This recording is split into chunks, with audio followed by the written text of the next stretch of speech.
if we don't fix things that we currently are facing, then the next generation is going to have to deal with it. Hello, this is Kristen. Great day, it's Leida. And I'm glad that you joined us. Today, as you know, we're sisters in business, and we want to give you a space where you join us on our journey as we continue to grow our business and reflect on the times that we've had. And today, we're going to simply talk about why quitting is not an option. When you start something, guess what? We get it done. Okay, I don't care who you used to be or where you're going, but we're going to have a quick conversation with you about how to continue to keep pushing forward until you're satisfied or until it gets done. So, tune in. So today, something that was near and dear to my heart was talking about the conversation of quitting. The reason it was like on my mind simply because recently I had a business partner quit on me. And so that's not out the norm in my industry, but when I'm coming to the conclusion, and actually and when people quit, I kind of take it to heart sometimes too, where I feel like, what am I doing wrong? Like, what do I need to do different so that people are getting the results they want to get so that they don't quit? But then I had to take a step back and remember Quitters quit. that, yeah, exactly. Like, I can go above and beyond and help people make money, get checks, start a business, have success. But at the same time, I can't make people unbecome who they are. So the best thing I probably can do, which I probably will start implementing, is helping people to do some self-development. Because I know I've done years and years and years of self-development where I now, not saying I'm perfect or have everything all together, but I know that quitting isn't an option for me. Yeah, it may still pop in my head every so often. I may try to think like, am I on the right path? But quitting is never really an option. Mm-hmm. And so when people quit on me, it's like, I don't understand.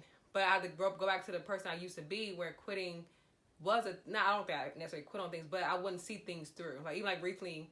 It's quitting. Yeah, exactly, quitting. So like recently I did I bought a course online, and it required some technical steps. And even though I'm in cybersecurity, I'm not the most technical, and it's a little difficult. It has some little steps to it. But I usually probably said, forget this, give my money back. But this time I said, no, we're not doing that. We're going to see this thing through. We're going to make it happen. We're going to have success. The reason we bought this course is to master Instagram, and I'm going to do that and master social media in general. And so I didn't quit. So this conversation today is simply just want to guide people on why you shouldn't quit. If you stick to a goal, how to not quit so that you can accomplish that goal. Like, people, I think quitting is like an easy thing. It's easy just to quit. Like, okay, cool, it didn't work out, I'll just quit. Like, it's like an easy thing to do. But if you're rooted in why you're doing something, if you're rooted into what you're looking to go after, if you know your reason why, if you know the ultimate goal of what you're going after, you won't quit. Mm-hmm. Like, things may get rough, things may get tough, but you plant your flag and going to make it happen and see it through. Like, it's not a matter of how long it takes. It's a matter of what you're willing to go through to get to that result. Like, you can quit and stay comfortable at your current level, or you can keep persevering, go through whatever you have to go through, get on the other side and look back and thank yourself for not quitting. That's all I'm gonna say. But yeah, that's like, cause it's like something that's really near to me. Like, cause yes, I really just literally had someone quit on me yesterday, and I gave them all the tools. I did everything I possibly could do. Maybe I could do a little bit more. I'm not perfect, but the thing of quitting is probably because they have quit on other things in life and they know it's easy to quit. Most people don't realize that it's easy to quit, but to stay along the path, focus, make it happen, is so rewarding. Mm-hmm. But if you quit, you will never know. And in 5, 10, 15 years from now, you may look back and say, damn, I wish I would have did that. Damn, I wish I didn't just stay complacent. Like, there's so much in life. Like, yeah, I have a good job. I make some good income in cybersecurity. That's the reason why I got into that field.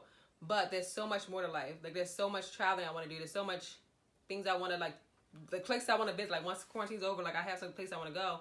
But, oh, my bad. But, like, I can't do, not once I can't do those things because there's other ways around it. But I want to be able to say, I accomplished this. Now I'm reaping the benefits of what I accomplished. Like, I planted these seeds. Now look at the abundance that I created for my family, my kids, so that in the future they can say, thank you, Grandma. But that's it. That's all I got to say. Make sure you guys subscribe, comment below to let us know, that you're with us right now. If you ever thought about quitting, just write your goals down below so we can see and be able to support you in what you want to create. And then subscribe, share with anyone who you know needs this conversation. I went through a portion where I was a quitter. And it was because of the great mentorship that I was able to gain through business ownership that allowed me to keep pushing. I remember so many times I wanted to quit college, you guys. Like, so many things, like even before college, high school, middle school, things that I wanted to quit.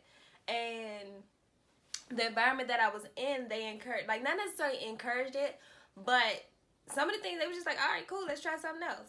Like, so in my head, I didn't think anything was wrong with it.